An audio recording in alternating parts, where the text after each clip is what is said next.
sensible, it's sensible.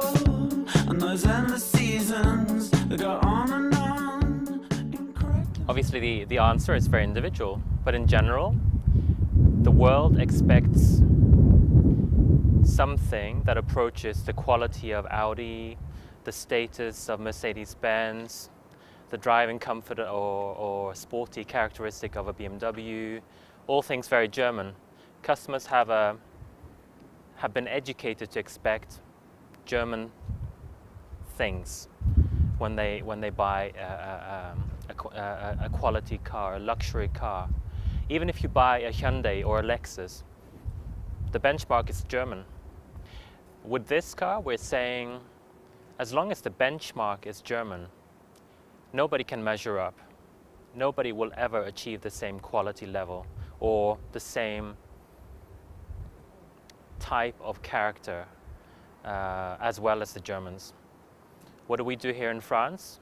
We say that's not necessary, in fact, because French products are usually best when the flavor of their origin can really shine.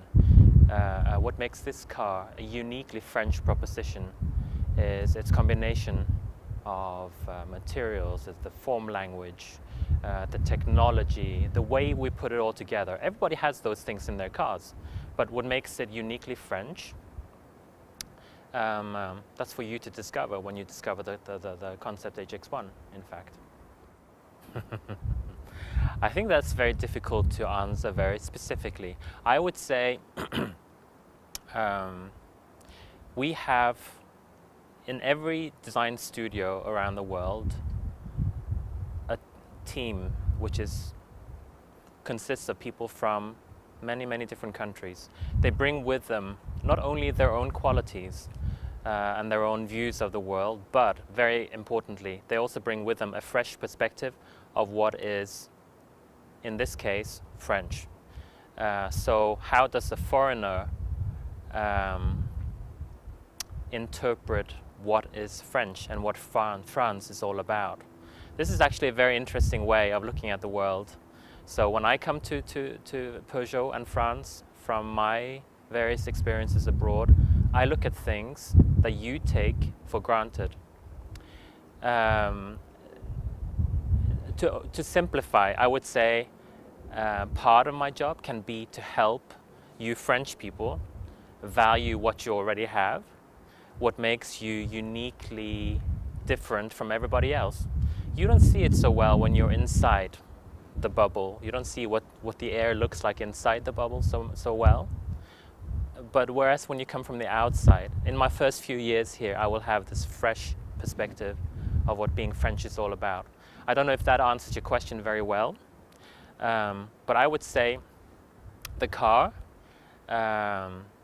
has all those things. It has the perspectives of uniquely, of individually genuine French people, but also the perspective from abroad of what France is all about and what constitutes exciting French design as seen through the eyes of an international traveler, if you like. Psychology and cars.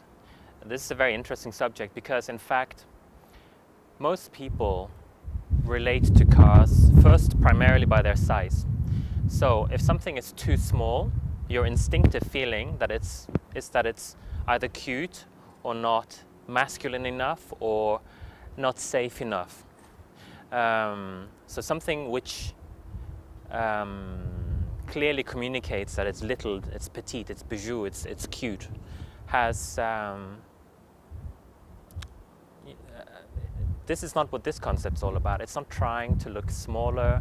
It's actually not a very big car. What we try to do is to make it difficult to categorize, difficult to say this is an MPV or it's I don't know what exactly. I mean, for me that's a successful result. An interesting architecture, creating something which you cannot categorize so easily. This is in fact a 6-seater with the same footprint as a Peugeot 508. So in fact it's a normal size car, but it has this incredible different architecture. This is what makes it uniquely different. Your impression is that it's a big car, but in reality it's not. It's the cabin. It has a proportion that nobody has really familiarized themselves with so much in the past. So it's kind of an optical illusion. The cabin, the length of the cabin, which speaks to the interior, it's to do with the packaging, gives you the impression that this is somehow a big car. But it's not. To that I will primarily say that this concept, like all the other concepts, demonstrate very well the flexibility of Peugeot's new design language. It shows that whether it's a little city car or a relatively large SUV or a small crossover or a strange new concept, the design language works really well. It makes each and every single concept look good. There's nothing wrong with that. It's good to look good. I think it's a clear demonstration of how happy we are with the direction we're going in, based in part on the feedback we're getting from the outside world, and just subjectively or objectively speaking, it's a demonstration of not the limitations, I think, but the possibilities, simply, of the design language. Luxury today is it's defined by old values, by old points of view. There's a different future. There is a future which is partly forced upon us all, and a future where we say proactively,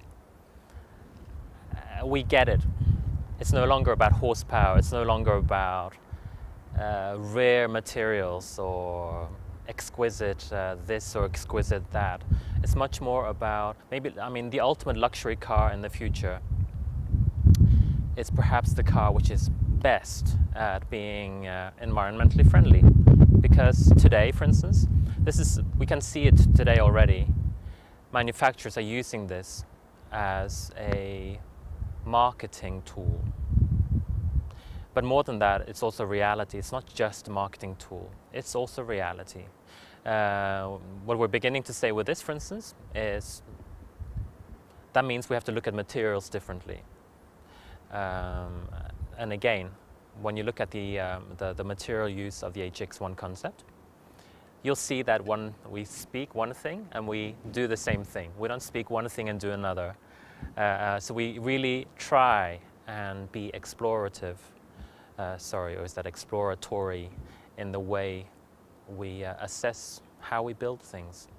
Luxury today, luxury tomorrow, two completely different things. But they will always have to be a little bit more expensive and give you not just a perceived value, but an actual real improvement in quality. These things are not so easy to define, because luxury to a Chinese customer is different to luxury for an American customer, to a European customer. So, to some extent, it also depends on the market.